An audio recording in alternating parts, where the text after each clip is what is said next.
We are setting off on a journey fraught with dangerous notions. Eternity, the creation of all things from nothing, and dare I utter it, a word not to be thrown around with reckless abandon among those of reason, infinity. A case in point, the Library of Babel. It is a library that holds every book that has ever been written and every book that ever will be written. Now here lies the madness. Each book is filled with random strings of 26 letters, commas, periods, spaces, and each book is different. Every volume in every one of these galleries has 410 pages. Each page has 40 lines. Each line has 80 letters. Each ex alius, that is, randomly through nothing but chance. So, for every sensible line of straightforward statement, there are leagues and leagues and leagues of senseless jumbles and incoherencies. For example, one volume is made up in its entirety of the letters M, C, V, perversely repeated from the very first line to the last. Another is mostly filled with gibberish until you reach the next to last page where you see, O, time, thy pyramids. It is unbearable knowledge that in some gallery, on some shelf, a precious, cogent book exists, yet remains inaccessible. And though one cannot know, my belief is the library stretches to, dare I say it, the infinite. Many say I'm mistaken, that the possible number of books does have a limit, and while that number is beyond my understanding, I am gladdened by its distant hope that, however improbable, I may one day uncover meaning.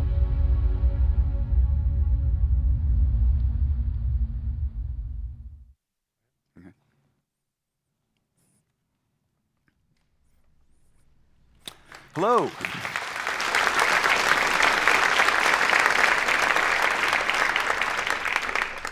I brought my lunch just to. So we just saw something about the Library of Babel, which is an interesting image for the universe.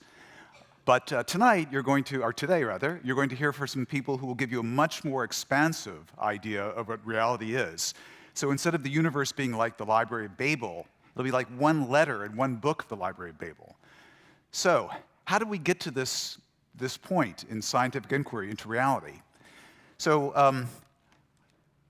let's go back about 117 years to the year 1900. What did reality consist of? What was physical reality? Well, everyone thought it was the Milky Way sitting in this otherwise infinite space.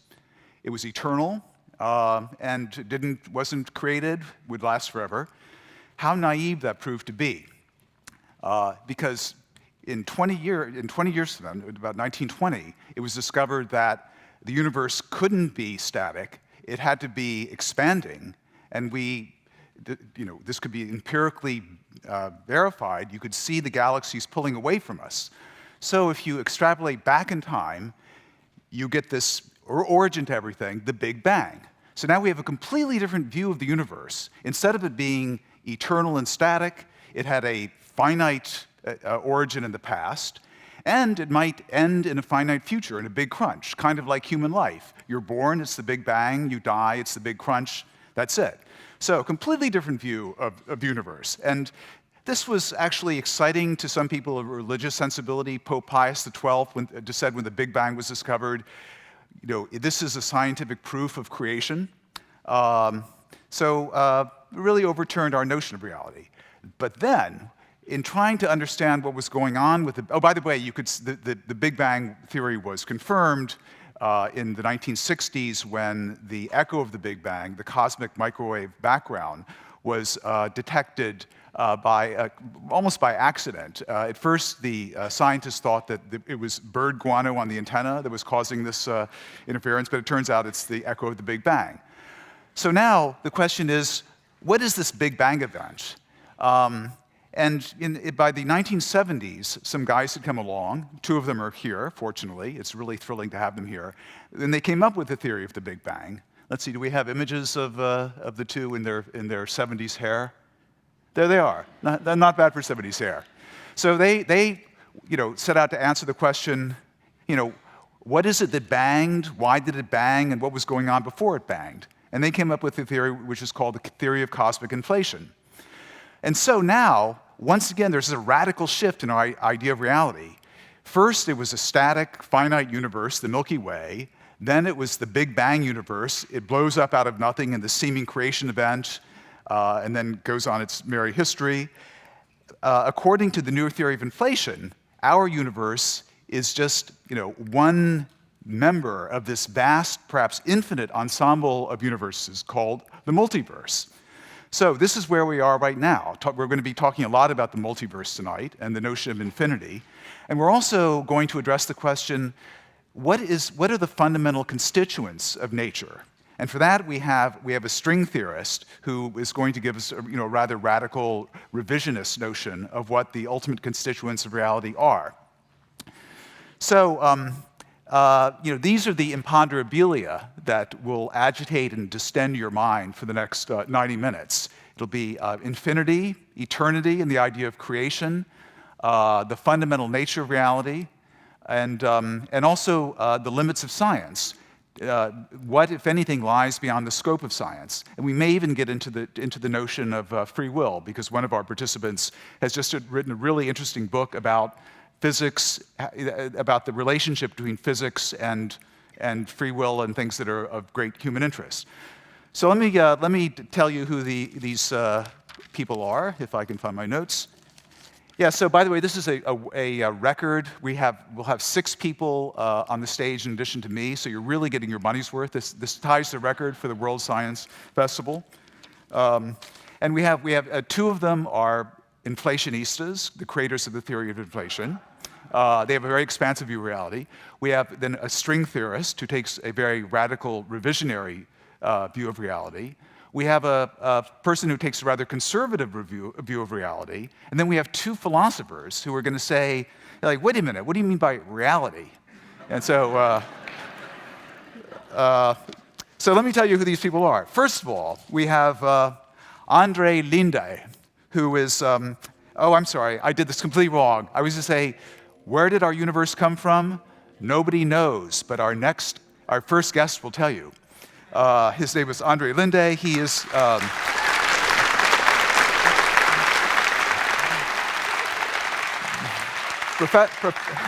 professor of physics at Stanford. He's also in addition to being the father of this theory of chaotic inflation, he's a sleight of hand expert and can do acrobatics. And he's done many backflips in defending the theory of inflation, I think.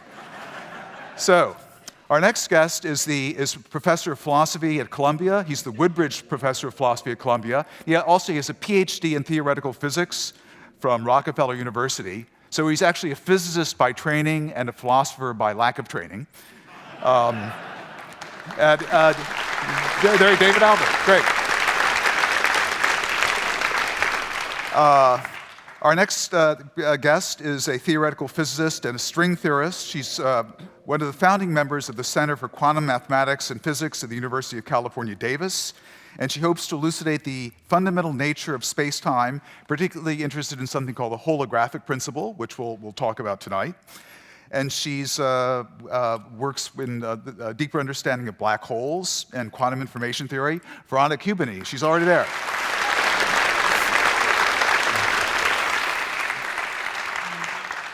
Our next participant is a professor of emeritus of applied mathematics at the University of Cape Town. Investigates cosmology, the nature of time, the emergence of complexity. The co-author with Stephen Hawking of the large-scale structure of space-time. I think that's the book, not the thing. He's a past president of the International Society of General Relativity and Gravitation, and he was awarded the Herschel Medal of the Royal Academy of South Africa by Nelson Mandela.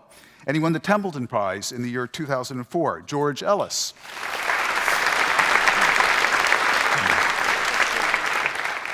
Our next guest is a philosopher of science. He's the only non-physicist on stage, but I think if he really had to, he could probably calculate the eigenvalues of a harmonic oscillator. Is he a genius? I don't know, but he has genius hair, clearly. Barry Loewer.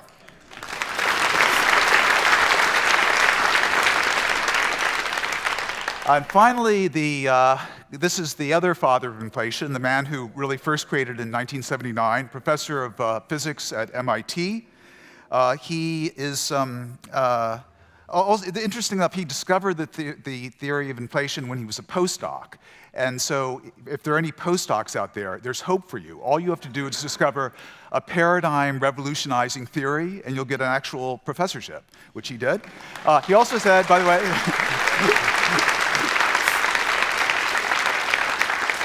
and Alan Professor Guth is famous for saying the universe is the ultimate free lunch. But on investigation, it turns out tax and tip are not included. And you'll hear about that. So anyway, these are our guests. And if you have questions, the hashtag is WSF17. We may be able to take some questions at the end over the iPad, not live. Yeah, so let's get this thing going. We saw this thing about infinity, and we have somebody on stage, with the more conservative view of reality, which is Professor Ellis, and he believes that nothing real can have an infinite number of components. So first of all, I'm going to ask you, how do you know that? And second of all, are any of you people who are committed to a reality that's infinite in some respect, like the multiverse, going to take issue with that? So how do you defend that? How do you know that? I'll take a double stand on this. First, for me, it's a philosophical principle, and philosophical principles underlie what we do in science. And I'm going with David Hilbert, who said the infinity never occurs in physical reality, and that's because infinity is beyond what we can ever attain. It doesn't matter how many things you've done, how much stuff you've counted, how far you've gone, you haven't taken the first step on the road to infinity. And I think people forget that when they talk about infinity in loose ways. But more specifically, if you claim there's an infinite number of anything in the universe, galaxies, people or something, it's scientifically unprovable, because firstly, you can't see them, but secondly, if you could see them, you could never prove they were infinite, because no matter how many 100,000 million you've proved, you haven't taken the first step on the way to proving there's infinite. Now, I believe a scientific statement should be provable, so I think any statement about science that involves the word infinity is not provable, therefore it's not science.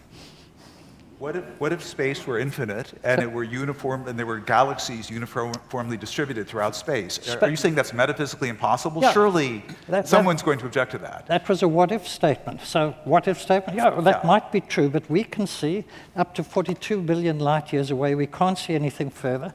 So you may say it's infinite. I may say it isn't. It closes up on itself in a finite radius. Or I can say that it's bounded by a singularity at a finite distance. You can't prove you're right. I can't prove I'm right. You can say anything you like. I can say anything I like. Right. By the way, that's a very controversial statement, because there are many cosmologists now who believe that our part of the universe is infinite, it's flat, and it's uniformly filled with matter, including Brian Greene, I think, who's the father of this whole thing. But we have two proponents of the multiverse here. Surely you're going to take issue with this rather metaphysical claim that he's making, or maybe not. Not necessarily. Oh, okay. Go ahead, Alan. I think I'd like to make an important distinction between what we view as space and what we view as time. Yep. Space, I think we have no way of knowing directly whether it's infinite or not. As you say, we can only see a certain distance and only speculate beyond that. Same thing is true about time, except for time evolution, we kind of have a theory, the Schrödinger equation of quantum mechanics. And quantum mechanics does not seem to have any natural way of ending time. Therefore, I think the reasonable assumption to pursue is that time is infinite. But let me make a correction. The statement isn't that time is... The correct statement is not that time is infinite. The correct statement is time will be infinite in the far future, which we will never reach. Because no matter how far time has gone, you haven't reached the far future where it is infinite. So it's always in the future. So it isn't true that it is infinite. Well, I don't think distinction has any real importance to us. I mean, space-time exists. We talk about space-time. And if we know it will exist, that's as good as, I don't know what the tense now means in the context of a space-time picture. We need a philosopher. Of reality. We need a philosopher. Barry, you want to go first? Yeah, just one remark from philosophy is that Aristotle, that guy a long time ago, made a distinction between the actual infinite and the potential infinite. And I think George's view is that there's maybe a potential infinity, and there's no boundary. Alan's view might be there's an actual infinite. As far as I can see, there's nothing contradictory about space or time actually being infinite. We know there are models in mathematics in which are consistent, in which there are actually infinitely many abstract entities, at any rate, numbers.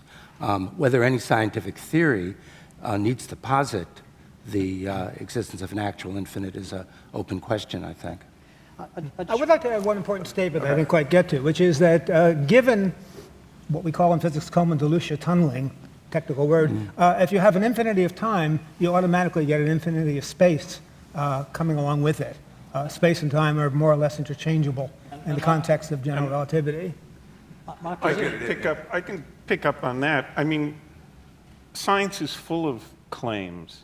You know, current science is committed to all kinds of claims about what sorts of laws things are obeying in the centers of distant stars that we're never going to be able to witness.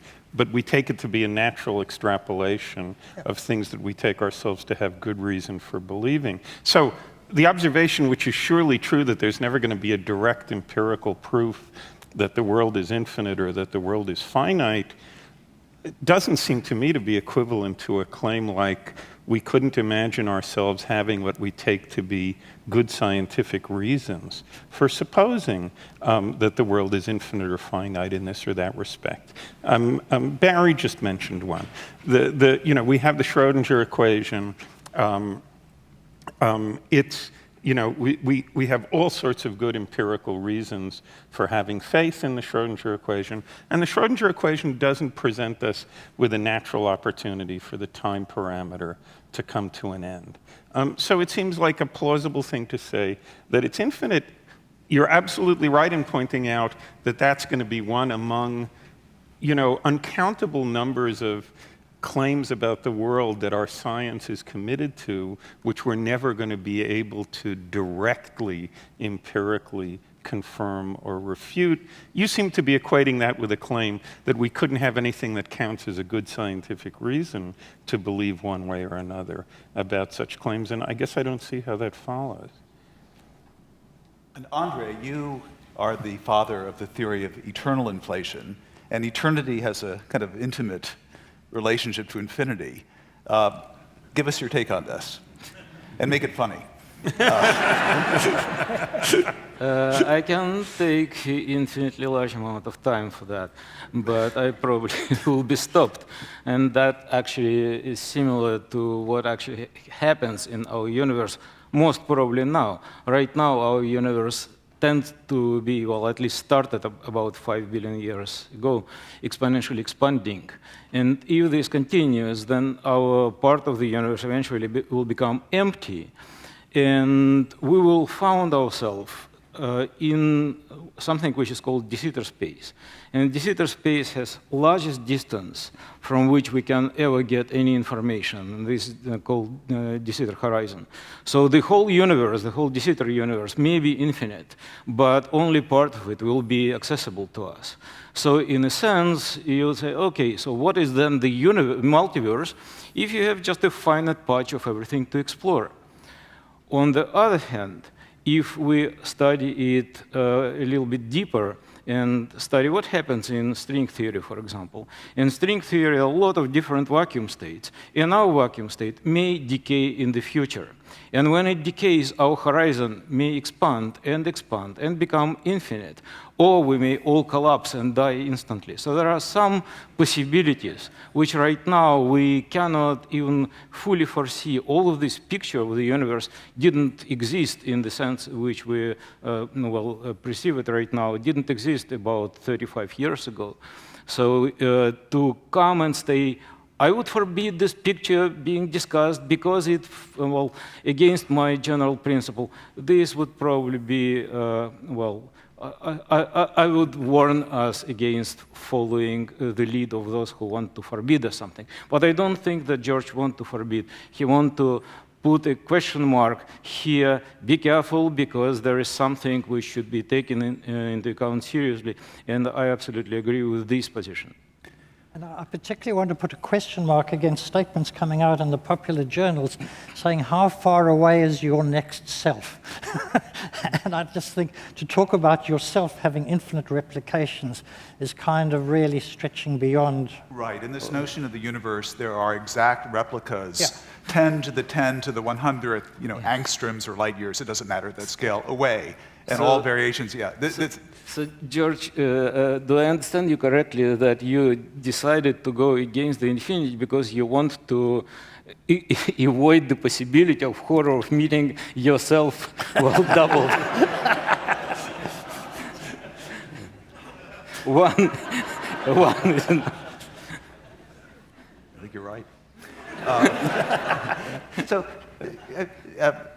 Professor Guth, when you originally came up with the theory of inflation in 1979, it was to solve some puzzles about the observable universe, its smoothness, its uniformity, the absence of magnetic monopoles, and so forth. And in your original conception, it was simply a sudden inflation in a single universe very early on, within with the first second after the Big Bang, in 10 to the minus 30th seconds, there was an expansion of 10 to the 30th by 10 to the 30th power, something like that. But it was a single universe, right? Yes. And then when you're, so that was 1979, and you in 1983 came along with a variant of the theory of inflation that solved some technical problems in your theory that implied that this was an eternal process, and it implied the existence of a multiverse. So, am I correct in that bit of history? Approximately. Okay, well, that's all. I'm a journalist, that's all I'm for. And so this was, this is a really radical revision of our notion of reality. That, first of all, inflation tells you that the observable universe is a tiny, tiny fraction of our, of our pocket universe. And then there are, all these other pocket universes, and the whole scheme keeps regenerating into the, I'm sorry, I won't say infinite future, eternally. So, did it have a beginning? Careful with words, because multiverse is used like a slogan by many. And if you try to Google the multiverse, who studies it, how the tendency grows up all the time. And then you, do more careful search, who actually, dialing on Google the multiverse, it appears that most of the people who do it are from Peru. And then next position is from France. So, what the hell is going on there? And then you, fine-tune the search, and it appears that people in Peru playing the game Dragon Multiverse. So, what kind of game do we play? And this is actually very, very simple. Just think about our own Earth, and there are many, many countries on our Earth. Each country has its own laws, okay? China, Russia, US, and then imagine that the size of the universe blows up to incredible, size. And that's the main idea of inflation. So you have China so large that anybody living in China would have no idea about United States. And United States would not have any trade war with China because it will be not infinitely, but practically infinite distance. And there would be no internet connection or, whatever.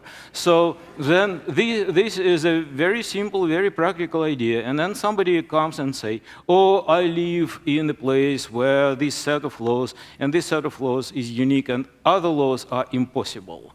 And if I have water, then it's liquid water. And the captain of the ship just take the ship, and then suddenly in night, he crashes into solid water, and Titanic goes down. So the fact that we have seen something, experienced something, it does not necessarily prove that something else is not possible. And broader set of possibilities as a larger set of rules is more natural from my perspective than forbidding something beforehand. I'm dying to bring Veronika into this, but I don't want to bring you in prematurely. Would you, as a string theorist, and of course the string theory feeds into the idea of the inflationary multiverse because it produces something called a landscape multiverse. There are 10 to the 500 different ways of threading flux lines through Calabi-Yau spaces, and each of these corresponds to a world where there are particular properties of forces and masses of particles and different Higgs fields and so forth, and radically different physical worlds. And so, but you have a slightly coy and cagey relationship to string theory because you see it more as a tool rather than as a real description of reality. But I'll let you talk. That's right. I mean, I view it as a framework which allows all these possibilities, depending on what you put in. So it doesn't really bother me that the framework allows all these possibilities. And whether or not there's infinitely many of them, doesn't threaten our notion of reality and so forth. But let me put in a word for infinity in a context of can infinity be useful in physics? So far we have been talking about, is our universe infinite or something like that. And I sympathize with all that have been sort of said on stage here, that if you count physical objects, let's say, then of course you can never get infinitely many of them. But it might still be mathematically useful notion in the sense that if you allow me that there can be, say, 0 number of certain types of objects, then I can just say, well, let me talk about 1 over that. Okay, that's a bit silly example, but it goes to sort of, it's meant to illustrate that there could be different descriptions of the same physical reality, and those different descriptions could be useful for various different things. And it could be that in one of these descriptions, the thing that's most natural is the 1 over what ends up being 0. I think this is a very important point. I think just as infinity doesn't exist in physics, 0 doesn't exist in physics either, and that's what the quantum vacuum tells us. So I don't believe that... What about 1? I could take 1 minus that. I don't believe that between my fingers there's an infinite number, an uncountably infinite number of physically different points. And that's equivalent to saying that those points have 0 size. In fact, in the real universe, I believe that space-time must be quantized, it will have a little finite size, and then there won't be an infinite number of points between my fingers. Great. Barry, Yeah, I have 2 things I wanted to add to this conversation. One was about what Veronika just said in this discussion with George, and that is if you can count to infinity, if it took half as long to count the next thing as it did the previous thing, then of course that will be a series that converges to infinity. Sure, though, George thinks that that's an impossibility. The other thing that what he's talking about, you can count to infinity. You say it takes you 1 second to say 1, a half a second to say 2, a quarter of a second to say 3, and so you run through all the numbers in 2 seconds that way. The other thing I noticed was the different attitudes that Andrei and George have to what exists. Andrei's idea, if it's not forbidden, it's there. George's, you got to show me it's there. That it's there only if it's demonstrated to be there. His is a philosophical position, mine's a physics position. He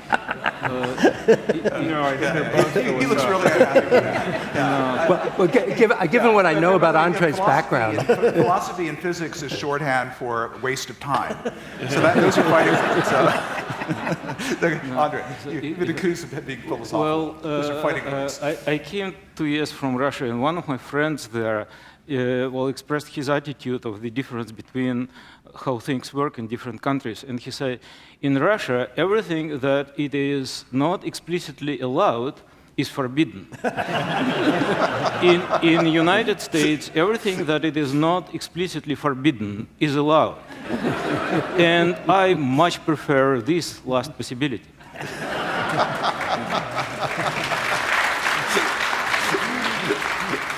So I think that's really very good in politics, maybe not so good in epistemology. Okay. So we've done infinity and eternity now, so let's move on to something. I mean, how about creation? Now, Andrei and Alan had both, years ago, had a kind of really clever creation ex nihilo scheme, and I understood it, and I thought, I don't know whether it's true or not, but it's an alternative to the God bringing the world into existence and all of that. And the idea was that out of sheer nothing, a little nugget of false vacuum could quantum tunnel into existence. Now, and by sheer nothing, they mean something very particular. It's a closed space-time of zero radius. So it's like taking a balloon and shrinking it down to a point. And that's the closest you can get, mathematically speaking, to defining nothingness. So out of this beginning of nothing, a little nugget of false vacuum quantum tunnels into existence. And then, by the magic of inflation, this blows up into the multiverse. Okay. And I think Lawrence Krauss has made much of this notion, but now everyone has stopped believing in it, and you believe that the universe, the multiverse, didn't have an origin in a finite time in the past. It's eternal looking back into the past and eternal looking into the future. And I frankly don't understand this. Why were you wrong about saying it had a finite past in the first place? Alan, you had a mathematical proof that the universe had a finite beginning in the past. And now, what was wrong with the proof? And why have you completely changed your mind on this? And why should we believe you on global warming? If you, I'm kidding. Well, nothing was wrong with the proof. What's wrong is your summary of the argument.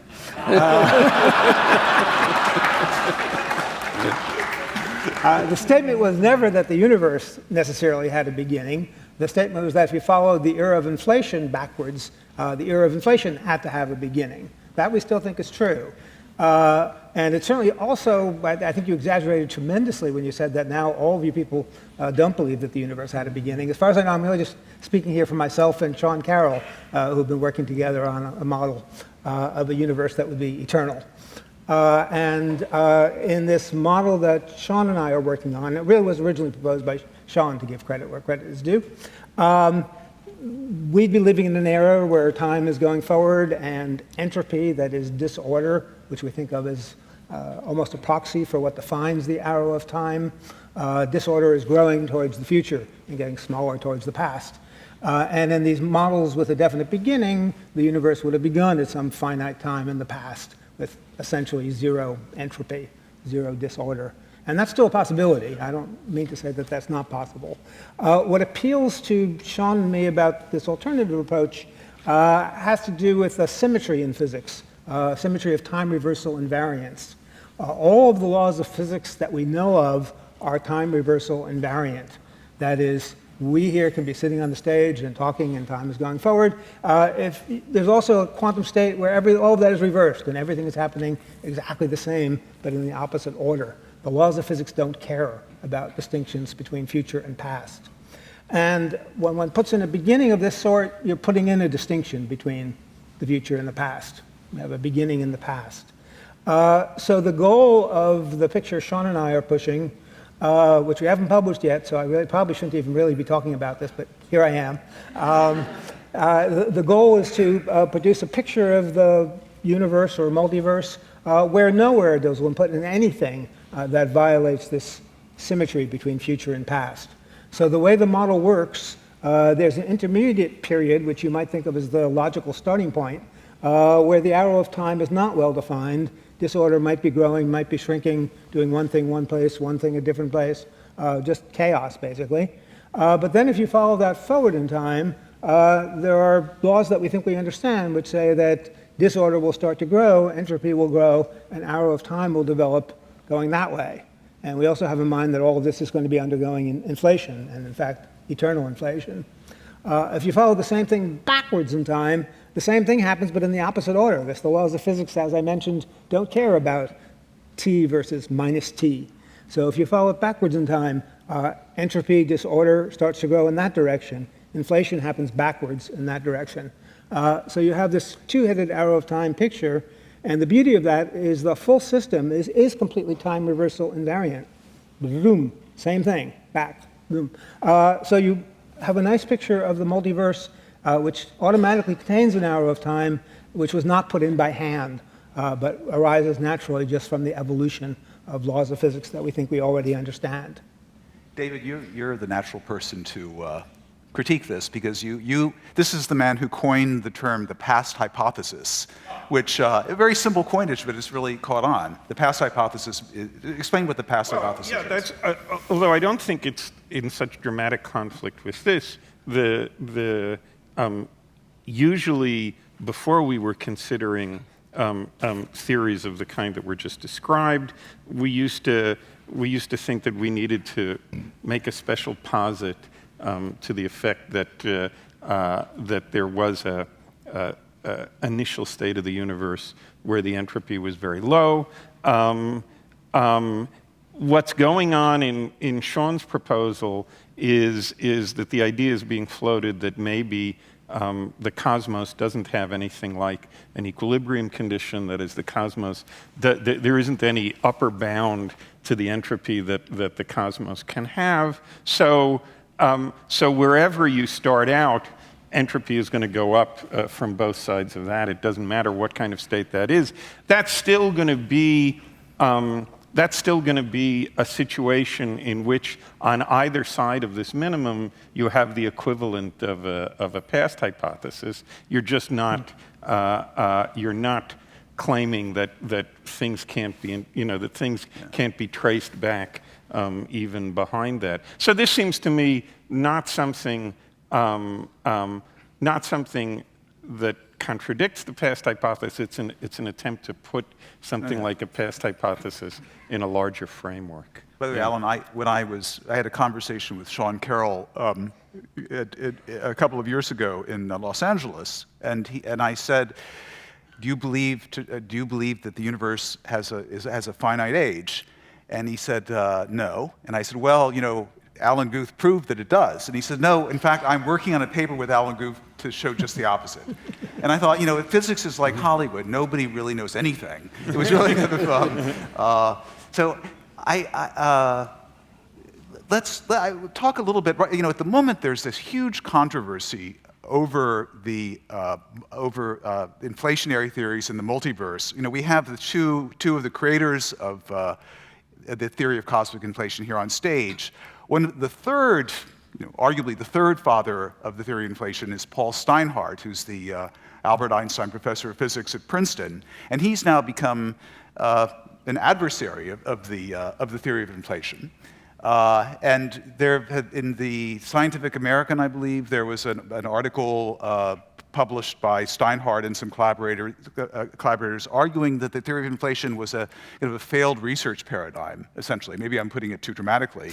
And there was a response by a couple of dozen physicists, including the two of you, and including Ed Witten, the father of string, a major string theory figure, and Steven Weinberg, the Nobel laureate, saying, no, inflation isn't a failed paradigm. Can someone say something about, you two are both, inflationistas, so you'll have to shut up for a second. I want someone to say something skeptical. Tell us why there's so much suspicion about the theory of inflation among, perfectly reputable physicists. Barry, Barry's a good friend of Steinhardt, so he can give the position. I know Steinhardt and I know the authors, but I'm not a party to that because I'm not a cosmologist. But it does remind me of a famous remark that Lev Landau, the famous physicist, Russian physicist, made about cosmologists. I think the remark goes something like this: cosmologists, often in error, never in doubt. That's good. I think all cosmologists, you must be taught this at the very beginning. Because you got to make that joke. So, that wasn't even your joke. Explain to us why. you knew that was a joke. Explain Jim, to right? us why they're unhappy. I mean, there are two reasons, as far as I understand it. There are intrinsic problems with the theory of inflation. In a way, it's too elastic. There are too many versions of it. There are hundreds of proposals for the theory of inflation, and they all hypothesize a field that does just what you want the field to do, and there's no empirical evidence that this field exists. And the other problem is that it implies the existence of a multiverse in which anything that can happen will happen. So how do you test the damn thing? So that's a very crude version. I think there are three reasons. I don't think that, I think there's reasons to think that the kinds of field responsible for inflation could exist. And so I don't think that that's their objection so much. But I do think that there are objections that are interesting to philosophers that you mentioned. One is that, as I think you mentioned earlier, inflation was introduced in order to explain certain things about the initial, what were thought to be the initial conditions in the early universe, like that the universe has a very flat geometry, that the universe is very homogeneous. And these need to be put in by hand in the Big Bang account without inflation. Inflation looked as though it was giving an explanation of this, what looked like fine-tuning. But their worry is, and also Roger Penrose's worry, is that more fine-tuning is really needed to get inflation going in the first place. That's one worry. Another is that inflation is really a whole model, a big framework of theories with a lot of free parameters in them. And by changing the values of the parameters, the potential energy of the field and the curve of the field and so on, you can get it to adjust various empirical consequences. And that objection seems somewhat at odds with their other main and very interesting to a philosopher objection, and that is, if inflation is generically leads to internal inflation, the production of all of these pocket universes, and if these pocket universes can be very different, maybe even fill up the whole landscape of string theory, as I think some people think, then it looks like the theory itself is predicting that anything that can happen will happen, as Alan has been quoted as saying. And it looks as though a theory like that just can't have empirical evidence for it. And that's a really interesting issue to hash through. Maybe a little bit too in-house for here, I don't know, but it's... Just real quick, I want to give you an idea of the different proposals for theories of inflation. Yours was the first. You used the term inflation first to refer to this cosmological theory. Then you came up with chaotic inflation, which became eternal inflation. Steinhard was extended inflation. And then we have also extended inflation, double inflation, triple inflation, hybrid inflation, mutated hybrid inflation, tilted hybrid inflation, hyperextended inflation, and invariably supernatural inflation. And that's just that. And there are hundreds of others, not all of which have names. I'm sorry. I'm not. I'm meaning. You're looking. You're sort of coward. Listing them too fast because there are much more. Okay. Okay. But what is important about them that all of them are just versions of one general principle. And this principle is that in the very beginning of the universe, for whatever reasons, and we can speculate whether it was tunneling from nothing, as Alex Vilenkin suggested, or some features of wave function of the universe, or whatever. There's a region of space, tiny, tiny region of space, filled with some special kind of matter, which is not very specific. It's like Higgs field, which was just discovered at LHC, nothing special about that. And then the space, if you follow equations of motion, which anybody can solve. It's really, really simple. Start expanding exponentially. And then after that, it produces big chunk of space, which is much bigger than people expected before. And after that, decaying field produces all matter in the universe. And it looks like science fiction. You solve equation, you see that's how it is. So that's a basic principle.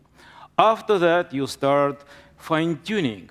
What if I need to adjust some parameters of the theory to describe whatever data experimentalists are going to bring us? And what if I try to implement it in string theory, supergravity, grand unified theory? That's why many people suggested many different versions. They're based on the same principle. Now let's compare with a history of standard model of elementary particle physics describing weak, strong, and electromagnetic interactions. Just in describing weak and electromagnetic interactions require 20 parameters to adjust the theory to describe experimental data. Mass of the Higgs boson, very large, nobody could predict it. Mass of the top quark, very large, but people knew that top quark is necessary. So what is necessary to achieve is some framework and then feed the data. At the moment, there are some inflationary models which require just a single parameter to describe all inflation-related data which Planck satellite and other experiments give us. One parameter is enough. Is it complicated? I don't think so. Yeah. Let me just press a point that Barry already made, though, and that might lead to an illuminating discussion.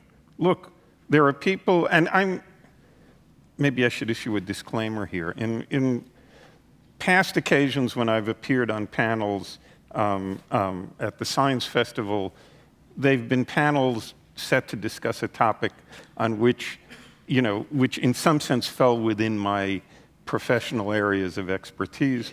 It's not at all true here, and I take it I've been invited here in a different spirit to sort of ask questions that, or to express kinds of puzzlement that might be on the minds of people outside the field who are doing their best to understand what's going on and who are intrigued and curious about the talk they hear. So in that spirit, look, here's something that people may be puzzled about. One hears two claims about inflation as it's practiced now. One, that there's spectacular, enormously impressive agreement between its predictions and what we see. Second, that it's a theory that predicts that everything that can happen will, okay, and will for certain. And there's prima facie an obvious puzzle about how to put these two remarks together with one another. Go back to your analogy of the Earth expanding. There are all these different countries. They have different laws. There are an infinite number of them, in fact. They have very, very different laws. Things are very different going from one country to another. Somebody's about to open his eyes and would like information from science about what he should expect to see. Okay? It seems like if you have a situation that the picture of the world is there's this enormous Earth on which there are an infinite number of places and everything describable is happening in one or another of those places, this is going to give the person exactly zero information about what he should expect to see. No. And in this case, it seems puzzling. Good. So this is, but presumably you understand the puzzlement. Yeah. And good. Okay. So, Alan, you want to answer this, but feel free to jump in at any moment. Well, since I'm the one who keeps getting quoted, saying that in the multiverse, anything that can happen will happen, an infinite number of times even, let me just clarify that sentence. If something has a probability of 10 to the minus 6, it means if you do something 5 times, it's very unlikely to happen.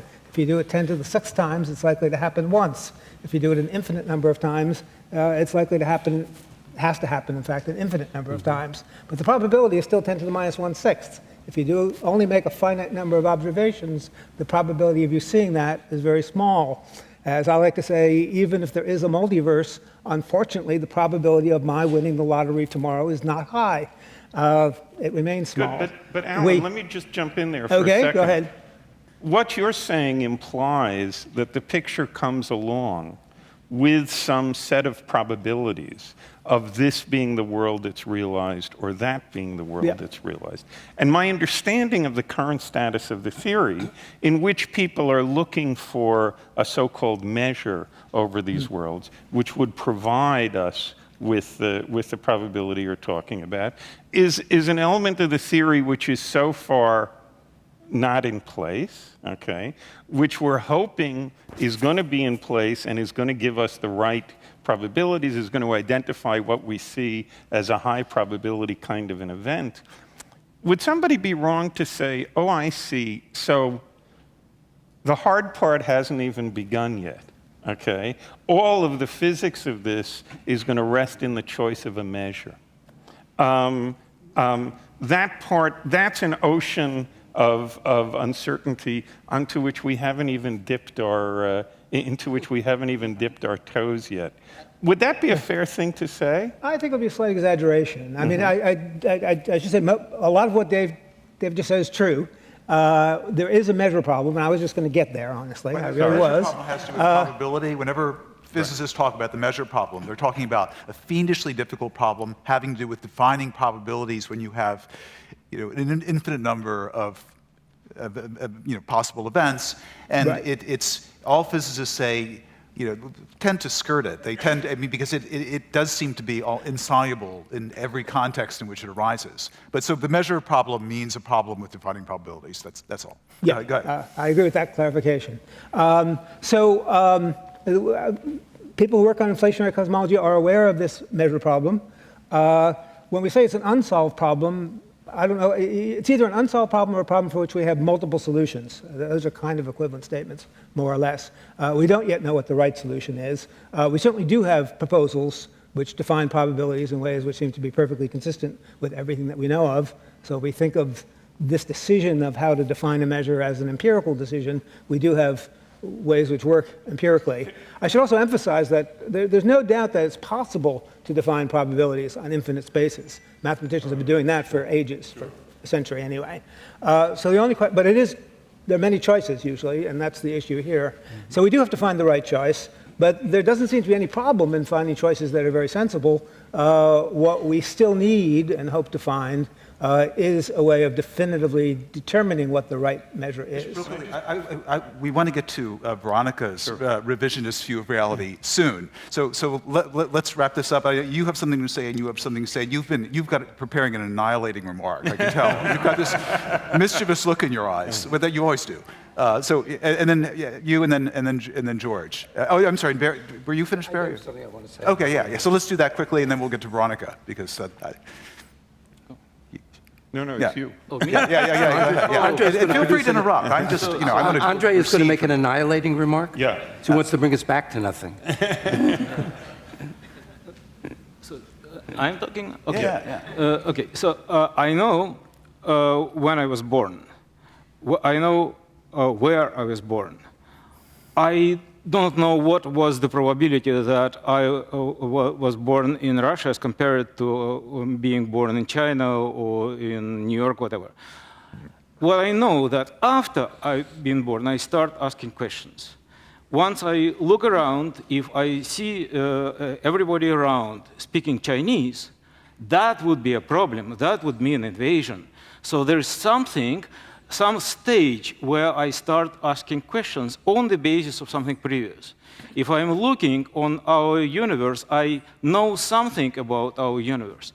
At this moment, starting from this moment, the measure problem doesn't apply already. Once measure problem is mostly, what is the part of the universe where I first open my eyes?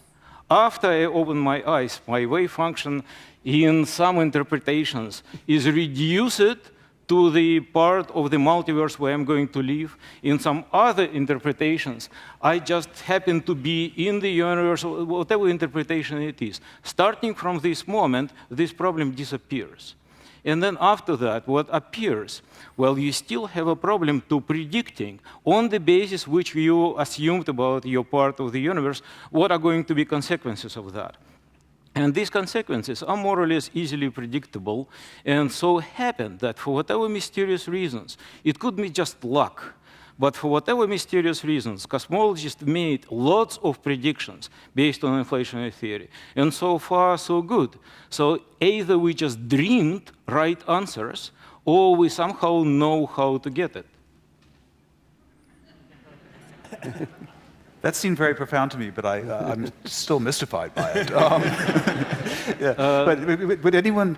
Would anyone like to add a clarificatory codicil to that? So, a couple of follow-up questions. First of all, it doesn't seem like, so the talk about choosing a measure is a little bit mysterious, and I'd like to know more about it. I take it if we really had a full and satisfactory theory in front of us, then as in the ordinary quantum mechanical case, the right measure is going to follow from the dynamics. From whatever dynamics generates the new pocket universes, there'll be a definite, presumably a born rule kind of probability, given the evolution of the universal wave function, of what the probabilities are of producing this kind of pocket universe or that kind of pocket universe. So I'm a little puzzled by talking about finding a measure or choosing a measure. If we really had the theory in front of us, there wouldn't be any choices of the measure. The dynamics of the theory would give us the measure. Am I right in thinking that? I don't think so. I see. Here we do think we do have the full theory. I mean, we don't know the details of the full theory, of course, but we can invent a full model theory of the multiverse where we've made up a lot of things to fill in the blanks, and it still has this measure problem. But so I don't get it. So we've got a complete theory that says how the, say, wave function of the entire universe evolves. Correct. It gives us every detail. In principle, there's no question about what's physically there, but there remains a question about the probability, what the probability is of our seeing this or that. So I'm puzzled by this. Okay. Once we've said the totality of the history of the world, how could there be something that still remains unspecified? George, can we see totality of the world?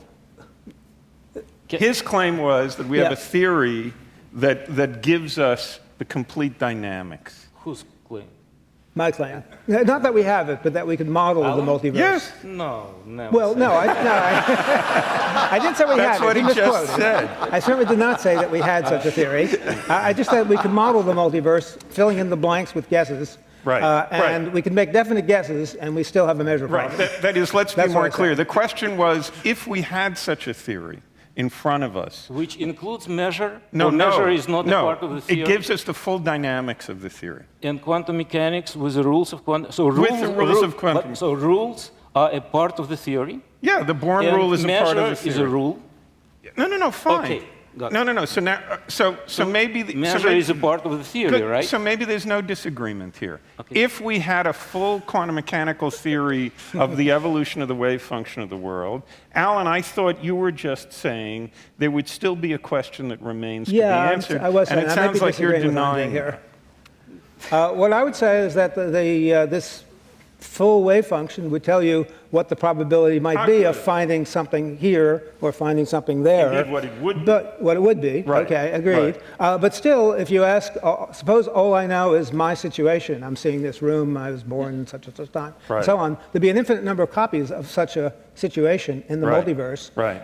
And therefore, there'll be an infinite number of copies where people will hear the word yes following wherever time we start. But an infinite number will be no. Good. And you need a rule to compare those. But do you think such a rule is going to be part of the list of physical facts about how the world is? Well, it might be an independent law of physics, yes. But it wouldn't be a law that says anything about how things physically stand in the world. It would be a new and very mysterious kind of law. What do you mean by world? I thought philosophers were supposed to say stuff like that. I'm not kidding. I'm not kidding. Either it's observable part of the universe. No, not observable. Or then the world in general. The world about in general. The world of general, very hard to say anything. But about a world which was once observed, you can say quite a lot. Okay, this is, Barry, you make a final comment on this, and then we have to get on to the nature of reality. I want to say a couple of things. One is, I think Andrei asked a great question. Say the best of the two. Don't say the both. Yeah. Sometimes I think to say what the difference between philosophers of physics and physicists is that it's your job as physicists to come up with accounts of what the laws are, jobs of philosophers of physics to say something about what laws are. And these are two different things. I do think there's a way of thinking about laws and probabilities, which gives an answer to David's question more in a line with what Alan might be thinking. And in fact, we've been there before and even been talking about it just 25 minutes ago when we're talking about the increase in entropy. So the second law of thermodynamics is something that's added to the universe, and people were very puzzled, because how could it be added to the universe given that the fundamental dynamics were the dynamical equations of classical mechanics, and particularly since there seemed to be a mismatch, since as Alan was saying, that the fundamental laws of time reversal invariant in classical mechanics as well as in quantum mechanics, while the second law of thermodynamics has a temporal direction in it. And Boltzmann solved that problem by adding a probability distribution to the possible trajectories that classical mechanical particles could travel on in the universe. One that needed to be supplemented by, you mentioned David adding the past hypothesis to it. So it sort of brings things together. Mm-hmm. The question, though, that David was pressing is, I just don't see what there could be in the inflationary picture that could play the role that is played in classical mechanics that gives rise to that probability distribution. So the question that a philosopher would really be interested in it is, what kind of fact about the universe could it be? This is the question David was pressing, that makes it the case that that measure is the right measure. I don't mean that that's the right one to think about, or that's the one we believe in. That's what Andrei was really saying. Andrei was saying, well, we know what the right measure is because it'll give us a universe like ours. But what fact about the universe makes that the right probability? That's really a question about the meaning of probability. Okay, let's get away from the measure problem. It's just too hard. And let's get on something simple like anti-de Sitter space, conformal field theory, duality, and the holographic principle, which you have to talk about because we haven't heard enough from you. And you do have this, And these guys have been gassing on forever. So we want to talk about, I mean, you have two interesting takes on the fundamental nature of reality. One take is, you're not sure that space and time, the arena of reality, are themselves fundamental constituents. They might emerge from something at a more fundamental level. And then the other, just to billboard the other thing is this notion of duality, that we have two ways of making a theory about the world. One is the theory in the bulk, like inside the room, and then the theory of what's going on the walls of the room. And both of these theories, the theory of the interior of the room and the theory of the walls of the room, seem to be equivalent. I'm giving a very garbled caricature of it. Why don't you tell us? You're the expert. Well, that was pretty fair. So there's different, so in string theory, we have seen these remarkable statements, which we refer to as dualities, which is the interesting situation that the same physics is described by different theories, different mathematical languages, if you will. And so there isn't a sensible way to ask the question which one is correct. Right. They're both correct. They're just different ways to describe. Tell us about the two theories. One is the theory with gravity that has more dimensions, and that's the theory of the inside of the room. And then the theory of the walls of the room doesn't have gravity and has fewer dimensions. And so something inside the room, like a black hole, we're told black holes are real. We can see them at the, forming and at the center of the universe and so forth. But in the theory of on the walls of the room, there are no black holes. There's just a bath of strongly interacting particles, and that's all a black hole really is. And so your revisionist picture says there's really no answer as to whether black holes genuinely exist. I'm putting this in a provocative way, but just tell us a little bit about the two theories that both give you the same information about reality, but one of them might be more convenient to use for certain calculations than the other. She giggles because she's done some damn hard calculations. So indeed, in this particular example of duality, which is referred to as ADS-CFT duality or gauge-gravity duality, the two sides that describe the same physics are a theory of gravity, in particular string theory, living in higher dimensions, which is precisely equivalent to a theory without gravity, a so-called gauge theory or conformal field theory, living in lower dimensions. Okay. In fact, you can think of it as living on the boundary of the space-time that the gravity lives in. And, well, it is believed more more generally, through studying black holes, that any theory of gravity has this holographic nature to it, that you can encode all the information that's happening in such a theory with a lower dimensional theory without gravity. Which is weird and counterintuitive. If you could only see the shadows on the wall, you couldn't reconstruct everything that was going on at the cocktail party in the room, right? But, That's right. But what's so striking So about it's not, so we don't have just shadows. CFT duality is that there's enough information. Oh, I'm sorry. I always get heckled. Okay, no. That always happens to me. Do I talk too much? Okay, I'll shut up. Well, so with shadows, indeed, you couldn't tell enough. Neither can we tell with movies, which seem a little bit better than shadows, and yet they are supposed to be, two-dimensional representations of our three-dimensional world, because you don't see what's behind the, foreground things or stuff like that. So here in this holographic duality, we would have, clever shadows or things that actually know the entire theory. So indeed, that's very counterintuitive. You fit all this information on a lower dimensional theory, but maybe the point to make is that a theory of gravity already does not have as much room in it as you might have thought. And the reason for that is gravity. Once you have gravity, you can collapse black holes, for example, which is a very generic type of behavior. And if you try to, say, pack in as much information as you can in a given region, say in this room, okay, now we can think, you bring your book and we can read it, and that's some amount of information. I bring another book.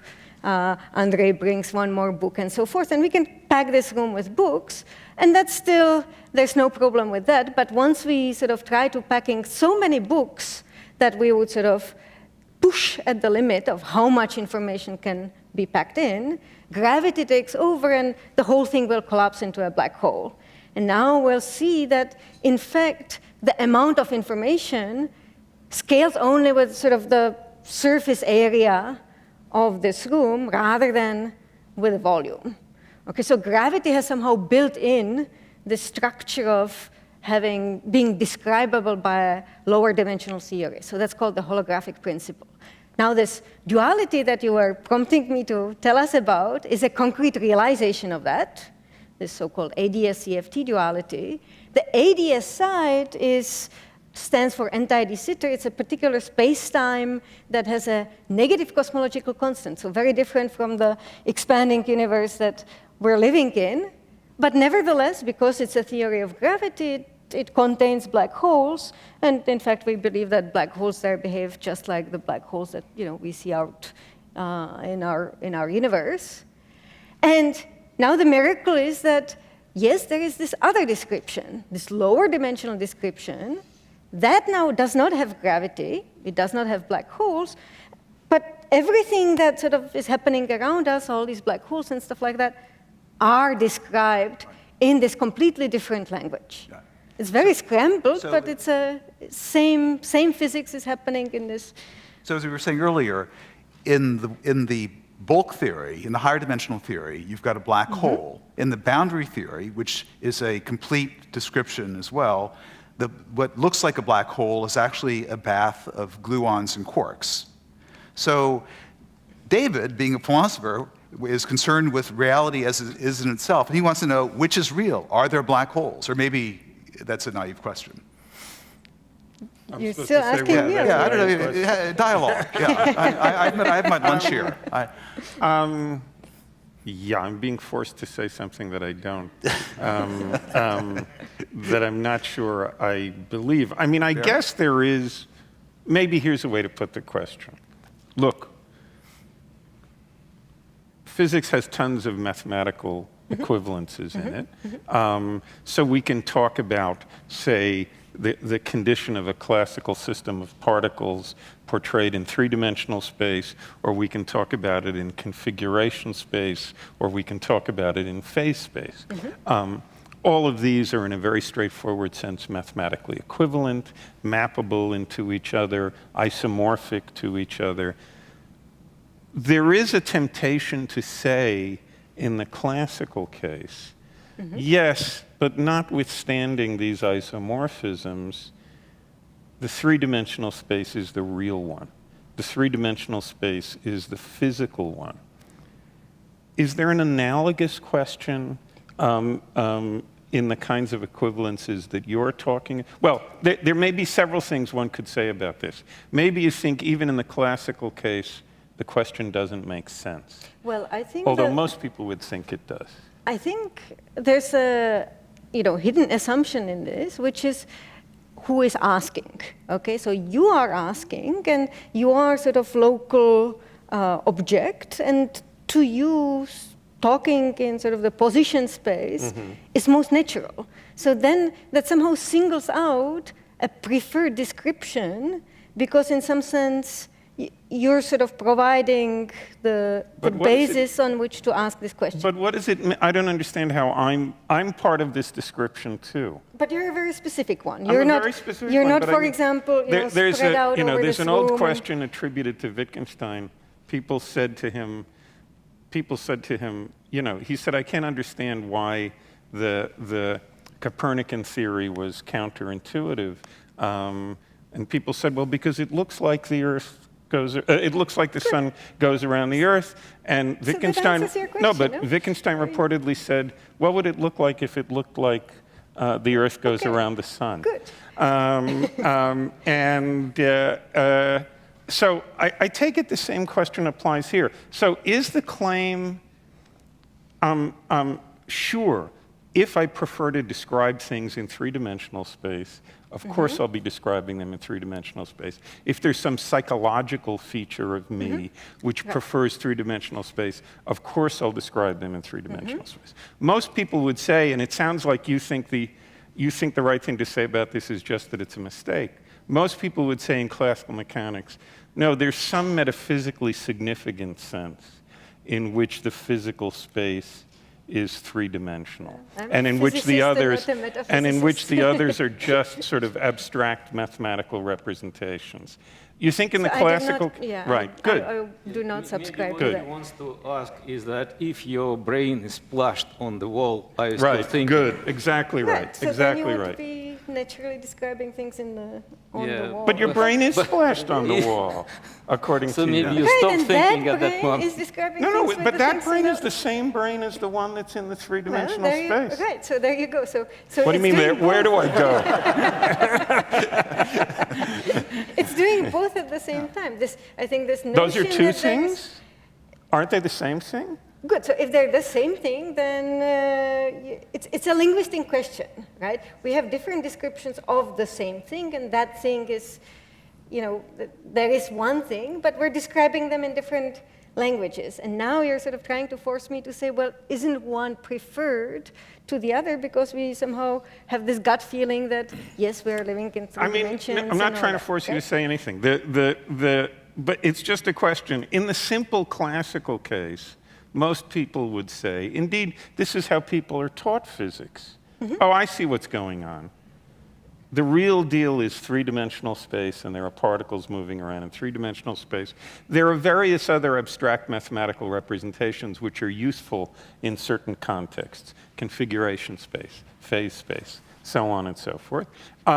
These are useful. There are all kinds of problems where I'm going to turn to those, but there's some sense in which I'm going to think what's really going on is the three-dimensional space with the particles moving around in it.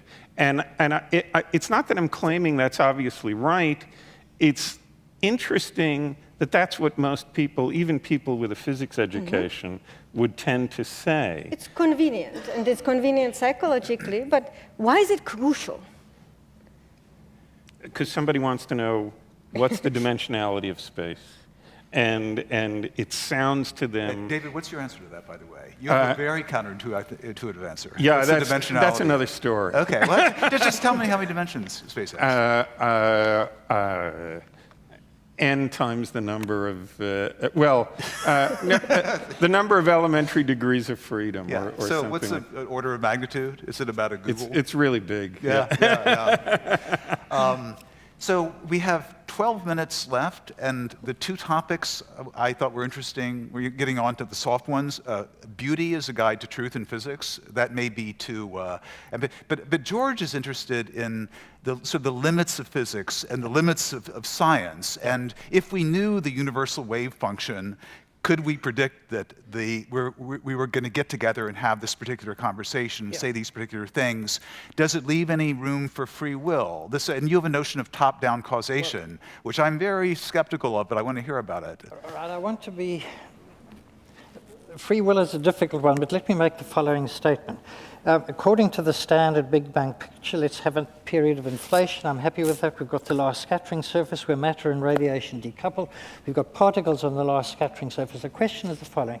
If we knew everything about the last scattering surface to the finest detail, could we predict what is happening in this room at this moment? Could we predict physically what you have just said? My claim is absolutely not. There isn't the faintest chance that would be true.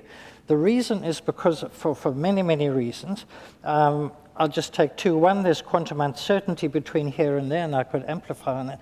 The second one is that what cosmologists do is they characterize something called the transfer function, which goes from here to here. We have difficulty even explaining a black hole, dark halos, and so on. We have difficulty characterizing the distribution of galaxies. In practical terms, there's not the faintest chance.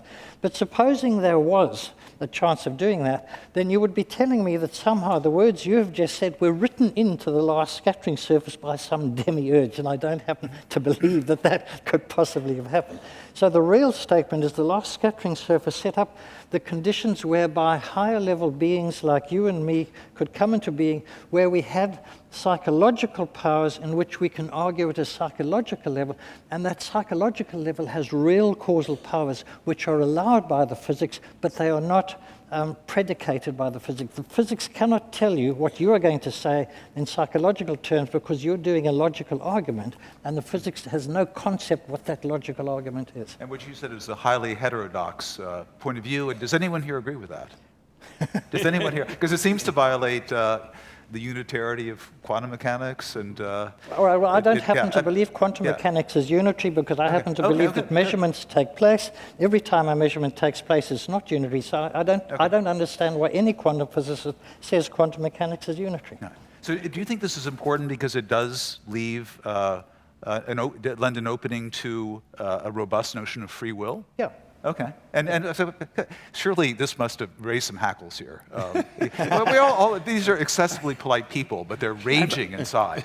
I would like to get one clarification from George about what a measurement is, in your view. So were there measurements before there were people and apparatus? Absolutely. This is the quantum measurement problem we're getting into, which is really deep water. The word measurement is come because people first discovered this in laboratories, but a measurement takes place when a superposition goes to an eigenfunction. That's a non-unitary process because you lose the information about the superposition and you end up with unspecific. That happens all the time, everywhere. It happened in the early universe when nuclear synthesis took place, long before there was any mind. What is the law that determines when that happens? We do not know. That's one of the big things. We don't know how it happens, and we have no specific characterization of when it happens. It's one of the big lacuna, the foundations of quantum mechanics. And do you have any evidence that it happens? Yeah, those pictures of the screen with the particles coming onto the screen, and you cannot predict where the next particle will come on. Those wonderful pictures, the particles come on one by one. Nobody can predict where the next one will come on, but eventually you put up those, it builds up to those interaction patterns in which you can predict with great fidelity what the final statistical thing will be. But you cannot predict what the next one will be, and that is the evidence for what I've just been saying. Well, that's also we'll agree with that, but isn't that consistent with the Everett interpretation or many other interpretations of quantum mechanics that do not invoke this mysterious collapse of the wave function? Give me some way of experimentally showing the Everett interpretation is true. Just some hint. I'm throwing the ball in your court. Yeah, there are, so look, as Jim said, we're getting here into altogether different territory of the measurement problem in quantum mechanics. But we now have lots of ways of thinking about the measurement problem. It's too early to know, just as with choosing between inflationary theories, it's too early to know which, if any, of the ones we have now is going to turn out to be correct. But we have lots of ways of thinking about them which contradict crucial assumptions that you were making. And are you supporting the Everett interpretation which he is putting forward? No, I'm not. Actually, I'm a very trenchant critic of the Everett interpretation. Okay, so Just for the sake of the audience, no one uses the term Everettian except many us worlds. people. Many worlds. Just explain. There are three or four interpretations of There quantum are good. theory. So there is this puzzle. It's Look, like multiverse, many-world interpretation. Well, there's one of them is a multiverse interpretation. It gets very Many confusing. worlds with the multiverse. But if we come back to my question, I think Alan had says there's zillions of other worlds out there in which we each said different things, rather than what we actually said here. I think it is simpler, makes more sense to say that real emergence takes place in which we do have real psychological powers, and in which we can make logical arguments, came to logical conclusions which lead to what we say, and I think that is what has happened. Not that there's this zillions of other possible things happening out there which we cannot prove are happening. Okay, and I would say nobody on stage agrees with that, but yeah, go ahead. Yeah. Actually, the whole discussion brings us a little bit back to what we with Alan discussed, and that is about the measure problem, because right now we are returning to the measurement problem, which is a different problem, which is, however, very much related, because in both cases we are talking about whether there was something in the early universe which was definitely defined before anybody have seen it. Because the measure problem is what is the problem of the first event, which now nobody have seen it, and then the wave function was not reduced, and stuff like that. So what is interesting about that is the measurement problem is discussed by everyone for almost 100 years. And you can rarely find people who are completely, in all details, agree about the solution of this measurement problem. And nevertheless, quantum mechanics works pretty well. Everywhere agree about that. So I think that this is very similar to what happens with inflationary cosmology, which we do. There are not so many people who absolutely agree about which probability measure in many universe interpretation of inflationary theory is better. But what more or less everybody agrees among experimentalists with whom we are discussing it, who are providing us with data.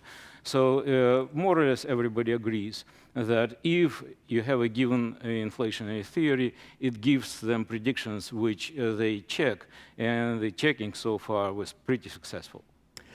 Let me take a simpler example. We've come into existence through Darwinian evolution. Now, my claim is the following. Darwinian evolution is consistent with physics, but it is not implied by physics. There is no physics textbook in which you will read a chapter on Darwinian evolution, because it isn't a physics result. It's a biology result. Barry, do you have something to say on this? This is your... Well, a couple of things. I mean, one thing that's striking is that people could come away from here learning that there are two big issues in the philosophical foundations of physics that are on the table. The measurement problem, as Andrei was saying, the measurement problem, old one in the foundations of quantum mechanics, and the measure problem, a newer one. There's an important difference in the two cases. In the case of the measurement problem, there's quantum mechanics. Everyone learns, who takes physics, learns how to use it to make predictions in the experiments that they do. What they disagree with is what's really going on when measurements are being made, what the underlying reality is. George has one view, David may have another view, I may have another view. In the case of the measure problem, it's a problem that arises for a particular theory in cosmology, the theory of inflation, and it's really a question of whether or not the theory itself makes any predictions at all until the measure problem is actually solved. So these are two rather different, though both very important and interesting issues. We have 3 minutes left. On the notion of beauty, very fuzzy notion, but great physicists like Steven Weinberg, the father of the Standard Model, says that we're now in an era where we don't have a lot of experimental data and observational data. That we've reached the limits of the, there won't be a bigger particle accelerator than the Large Hadron Collider built in the foreseeable future. We're sort of up against an empirical wall, and when that happens, physicists rely on their sense of beauty, and beauty has been a very reliable guide to truth. Weinberg said when he was a graduate student at Harvard, Paul Dirac came and said to the graduate students, don't pay attention to what your equations mean, just pay attention to how beautiful they are. And this is a kind of a weirdly mystical, lotus-eating notion, but beauty has proved to be a reliable guide to truth in the past, and now we're in a situation where theories like string theory, which were thought to be beautiful initially, are now looking rather ugly. And people would make the same claim about inflation, but I won't name them because I don't want to give offense to you. That inflation is an ugly theory. Who said to you about string theory that it's ugly? Who did say to you that string theory is ugly? Sheldon Glashow. He said it's like medieval. He said it's like medieval. Wait a minute, Sheldon Glashow is not. Sheldon Glashow in '71 suggested his alternative to the standard model of electromagnetic interactions. Standard model was based on the theory, for math. SU2 cross U1, two different groups, two different coupling constants, many particles, anomalies, doesn't work, and he suggested his own beautiful O3 symmetric model, vector model, no anomalies, everything is great, and everybody started, oh yeah, electroweak theory, Weinberg-Salam model, no, it's dead, because it is not beautiful. And Shelley-Glashow model is so beautiful. And then they discovered neutral currents. And then where is Shelley-Glashow model? OK, he got his Nobel Prize. But the Weinberg-Salam model survived. So that's how it was. And he got a character named after him on The Big Bang Theory, the TV show, right? Do you have one? No, there's no Andrei. There's a Sheldon. Anyone else have anything to say on any epigrammatic observations to make on beauty as a guide to truth? And it's just too fatuous. Yeah. Oh, Veronika. Well, I would dispute. Well, first of all, I would dispute that string theory is not beautiful, but that's me.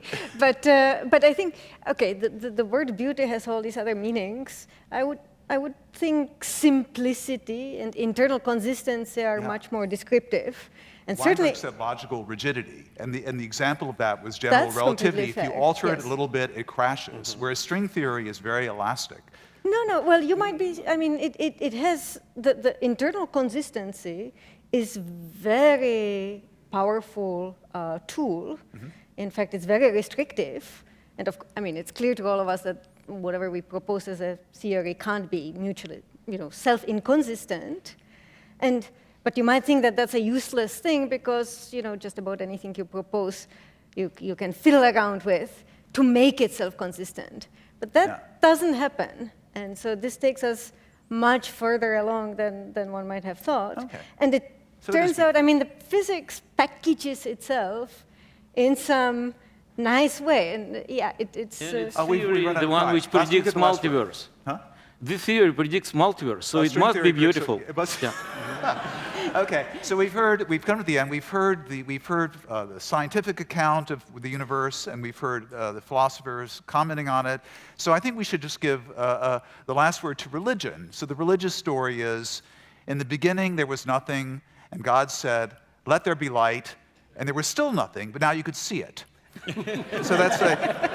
And then I have to say thank you to everyone for attending this afternoon, and to all of you online. Please remember the World Science Festival is on through June 4th.